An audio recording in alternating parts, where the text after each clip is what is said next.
तो भाई देखिए, आज इस वीडियो के माध्यम से हम आपको ये इंफॉर्मेशन प्रोवाइड करने वाले हैं कि किस तरीके से आप बोर्ड के एग्जामिनेशन के कॉपी को अच्छे तरीके से लिख कराएंगे। 100% यकीनन मानिए, हम आपको टिप्स एंड ट्रिक्स देंगे जिसको अगर आप लोग फॉलो करते हैं तो आपका जो परसेंटेज क्राइटेरिया है वो 80, 85 और 90 आएगा। क्योंकि बहुत से स्टूडेंट क्या रहता है कि अपने बोर्ड का प्रिपरेशन अच्छे तरीके से करते हैं, उसके बावजूद भी वो कॉपी को अच्छे तरीके से नहीं लिख कर आते हैं। तो डोंट वरी, इस चैनल के माध्यम से हम आपको 100% टिप्स एंड ट्रिक्स देने वाले हैं। तो इसी तरीके से इंटरेस्टिंग वीडियो मेरे चैनल के माध्यम से तो आप लोग चैनल को सब्सक्राइब जरूर से कर लीजिएगा। चलिए वीडियो को स्टार्ट कर लेते हैं। तो सबसे पहले टिप्स हम आपको ये बता दें, बोर्ड के एग्जामिनेशन में जब आप लोग कॉपी लिखने जा रहे हैं ना, तो सबसे पहले ध्यान ये दीजिए कि क्वेश्चन पेपर को पढ़ते समय जो आपको क्वेश्चन सबसे सही तरीके से आ रहा है, यानी कि उस क्वेश्चन का 100 में 100% आपको आंसर आ रहा है, तो वो क्वेश्चन सबसे पहले लिखिए।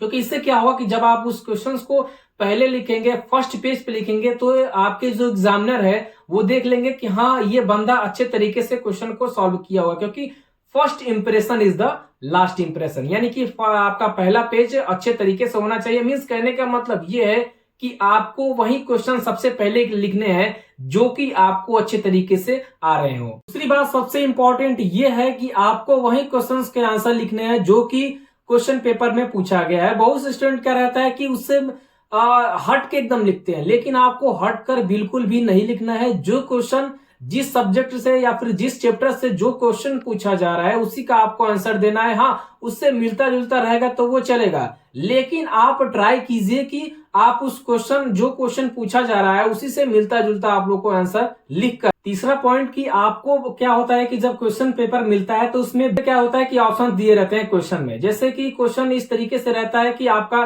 प्रश्न दे देगा, बोलेगा कि इसमें से आपको 3 या फिर 4 क्वेश्चन करना है, यानी कि जो भी आपका ऑप्शन दिया रहता है। तो बहुत से स्टूडेंट गलती ये कर देते हैं कि उनको वो क्वेश्चन जो आ रहा है वो नहीं लिख पाते हैं, उसके बजाय जल्दीबाजी में दूसरा क्वेश्चन कर देते हैं और वो अच्छे तरीके से उस क्वेश्चन को सॉल्व नहीं कर पाते हैं। तो आपको जल्दीबाजी नहीं करना है, आपको कम से कम एक बार पढ़ने के बजाय 2 बार पढ़िए, 3 बार पढ़िए, लेकिन अच्छे तरीके से पढ़िए। और आप माइंड में अपने इमेजिन कीजिए कि हाँ, ये क्वेश्चन का आंसर 100% मैं सही दे सकता।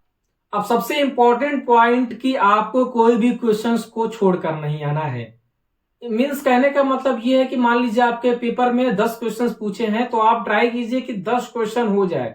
क्योंकि अगर मान लीजिए आप खाली बैठे रहेंगे, आप उस क्वेश्चन को सॉल्व नहीं करेंगे, तो वैसे ही उसका नंबर 0 मिलेगा। लेकिन अगर उस क्वेश्चन को हल्का सा भी आंसर उसका मिलता जुलता दे देंगे ना, तो 100% मानिए कि अगर वो क्वेश्चन 5 नंबर का है तो 2 नंबर तो आपको मिल ही जाएगा। क्योंकि मान लीजिए कि अगर आप बैठे रहेंगे तो आपका उस क्वेश्चन का एक भी नंबर नहीं मिलेगा और इस तरीके से आप उस क्वेश्चन में 0 हो जाएंगे। अगर आप उस क्वेश्चन को उससे मिलता जुलता भी आंसर दे देते हैं, जैसे मान लीजिए ओम का नियम पूछ दिया, ठीक, तो आपको नहीं आ रहा है, अगर ओम के नियम से हल्का सा उसका फॉर्मूला भी याद है ना, तो उस क्वेश्चन को आप फॉर्मूले से आंसर बना सकते हैं बहुत ही आसानी से। तो आप ट्राई कीजिए कि आपके जितने भी क्वेश्चन पूछे जा रहे हैं सारा क्वेश्चन आप सॉल्व करके आइए। अब देखिए, हम आपको बता देते हैं, जैसे कि मान लीजिए आपका क्वेश्चन का आंसर देना है, तो आपको कोई भी क्वेश्चन का अगर उसका आंसर कंप्लीट हो जाता है 20 पेज में, तो आपको स्टार्टिंग पेज यानी कि उसका जो नेक्स्ट पेज है वहां से सेकंड या फिर नेक्स्ट क्वेश्चन जो भी आपका आ रहा है वहां से स्टार्ट कीजिएगा।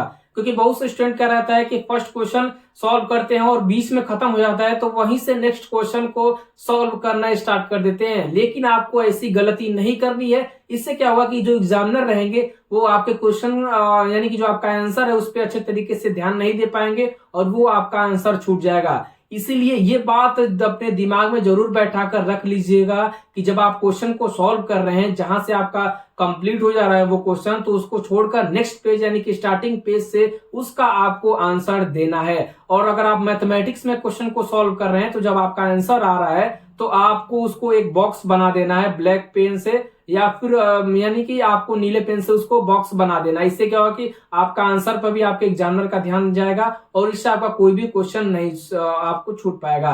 तो 100% अगर आप लोग इस ट्रिक्स को फॉलो करते हैं तो यकीनन मानिए आपका परसेंटेज क्राइटेरिया बेस्ट हो जाएगा। और हैंड राइटिंग की बात रही, तो हैंड राइटिंग आपको सुधारने के लिए डेली 4 से 5 पेज लिखना है। डेली 4 से 5 पेज आप लिखिए। 10 दिन आपके एग्जाम रह गए हैं, तो आप डेली 4 से 5 पेज लिखते हैं तो मैक्सिमम 50 पेज आपका हो जाएगा और इससे आपकी हैबिट भी बैठ जाएगी। और इससे क्या होगा कि जब आप क्वेश्चन जो याद किए हैं उसको आप लिखेंगे बिना बुक में देखे हुए, या फिर आप अपने बुक में देखकर भी लिखेंगे तो वो क्वेश्चन भी याद हो जाएगा और आपकी जो हैंड राइटिंग है वो भी बेस्ट हो जाएगी। तो आई होप कि आपको वीडियो पसंद आएगा। अगर वीडियो पसंद आता है तो एक लाइक कर जरूर से आएगा। तब तक के लिए थैंक यू। जय हिंद, जय भारत। मिलते हैं नेक्स्ट वीडियो में।